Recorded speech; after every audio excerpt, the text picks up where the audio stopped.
Hey guys, good morning. তো আশা করি খুব ভালো আছো, সুস্থ আছো তোমরা। তো আমিও ভালো আছি।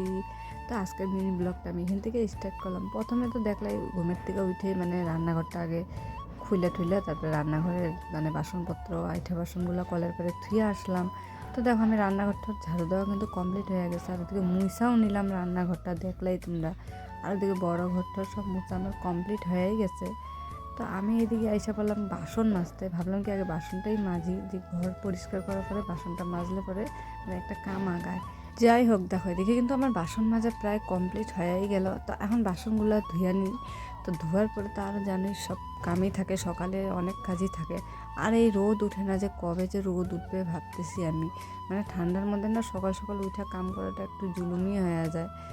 কি করবো, আর কাম কাজ তো করতে লাগবে, ফেলায় এত শুয়ে থাকতেও পারবো না। তো ওইটার জন্য উঠেই পড়ি, আর কি করবো কও। তো যাই হোক, দেখো দেখি কিন্তু উঠানটা আমি সুন্দর করে চারদিকটা ঝাড়ু দিয়ে নিছি। আর দেখো এই ঠান্ডার মধ্যে ছেলে ঘরে থাকেই না, কি উৎপাত দেখো। ওর দুষ্টামি শেষই হয় না। তো যাই হোক, দেখো এদিকে কিন্তু ঝাড়ু দিয়ে আমার কমপ্লিট হয়ে গেল। আর আমি এখন এই কাপড় চাপড়গুলো ভাবলাম মেইলা দিই। আর দেখো চারিদিক দিয়ে তো কুয়াশা দেখাই যাইতেছে ওয়েদারটা। আমাদের এখানে তো খুব ঠান্ডা পড়ছে, 13-14 ডিগ্রি হবে ঠান্ডা। আর তোমাদের এখানে কেমন অবশ্য কমেন্টে জানাইও। আর দেখো এদিকে কাপড় চাপড় মেলে কিন্তু আমি ব্রাশ করতে এসে বললাম, ব্রাশ কলগেট নিয়ে যাই, এখন স্নানে যাব।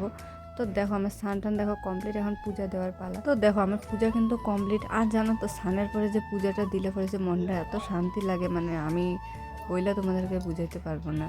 তো আমি একমাত্র জানি যে পূজা দিলে পরে মনটা কি শান্তি লাগে। তো যাই হোক, দেখো ওইদিকে তো আমার সব কমপ্লিট। আর চাটা খায়াও নিচ্ছি আমি। তো এদিকে দেখো এখন আমি কিন্তু বিছনাটা উঠে নিচ্ছি, বাসি বিছনাটা। আর এখন সুন্দর করে বেডশিটটা পাইতা নিই।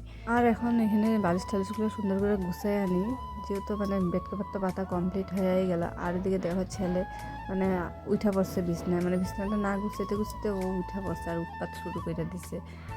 খুব চঞ্চল না, চুপচাপ থাকেই না এক জায়গায়। তো যাই হোক, দেখো আমি এখানে বিছনাটা কিন্তু সুন্দর করে গুছাইয়া নিলাম, আমার গুছানো কমপ্লিট।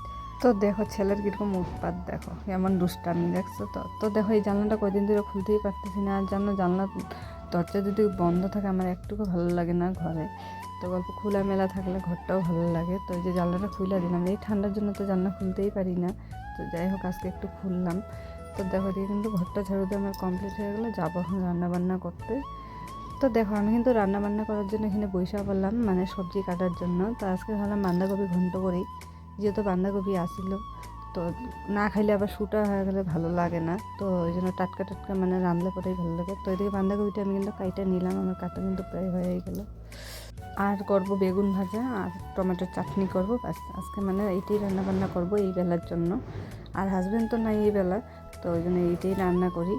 তো এদিকে তো কাটাকাটি হয়ে গেল। আর এদিকে দেখো আমি বেগুন ভাজাটা কিন্তু হলুদ লবণ মাইখে আমি বসাইয়া দিলাম ভাজার জন্য। তো বেগুন ভাজার পরে বাঁধাকপি ঘন্টটা রাইন্দা নিব।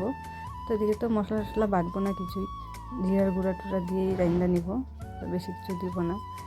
আর বাঁধাকপিতে জানো তো বেশি মশলা ভালো লাগে না, কিন্তু একদম হালকা মশলাতে কিন্তু বাঁধাকপি ঘন্ট ভালো হয়, টেস্টি হয়। তো আমি তো অত একটা ভালো পাই না, তাও এখন এই ঠান্ডার সিজনে তো বাঁধাকপি ফুলকপি এগুলোই খাওয়া দাওয়া সবজি। তো যাই হোক, দেখো এখানে বাঁধাকপিটা কিন্তু আমি ধুয়ে নিলাম। তো এখন বেগুন ভাজাটা নামাইয়া নিব।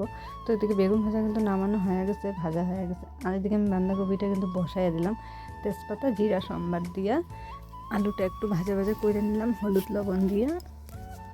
তো এখন একটু জিরার গুঁড়া দিয়ে দিলাম, তো হোক তরকারিটা।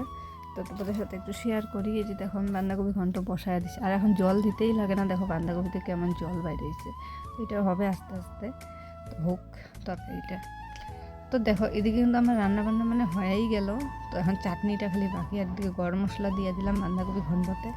আর এখন তো গরম মশলা না দিলে তো বাঁধাকপি খাওয়াই যায় না, একটা কেমন একটুখানি গন্ধ, ফুলকপিকেও বাঁধাকপিকেও একেবারে বিচ্ছিরি গন্ধ। তাও উপায় নেই, রান্নাবান্না করে তো খাইতে লাগবেই। তো দেখো এখানে কপি ঘন্ট হয়ে গেছে আমার। আর এদিকে বেগুন ভাজাও কিন্তু আমার হয়ে গেছে।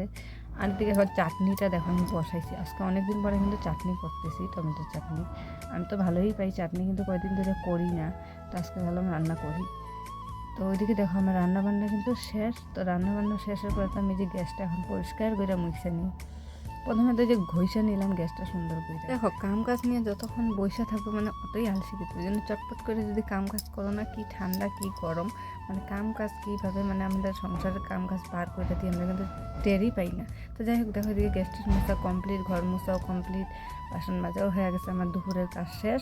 আর জানো তো মানে কয়দিন পরে আজকে কাপড়গুলো মানে শুকাইলো, 5 দিন পরে কাপড় শুকাইলো আজকে। রোদ তো নেই, এরকমই হাওয়াতে হাওয়াতে শুকাইলো কাপড়গুলো। তা উপায় নেই, এরকম করে কাপড় চোপড় ঠান্ডার দিনে শুকাইতে লাগবে, যেহেতু আমাদের বাড়িতে রোদ পড়েই না একটুকু। তো যাই হোক আজকের মতন ব্লগটা তোমাদের সাথে এতটুকুনি শেয়ার করলাম, আশা করবো ভালো লাগবে। তো প্লিজ একটা লাইক কমেন্ট ভালো করে পাশে থেকেও, আমার নেক্সট ব্লগে আবার তোমাদের সাথে দেখা হবে। টাটা বাই বাই, আজকের মতন এতটুকুনি।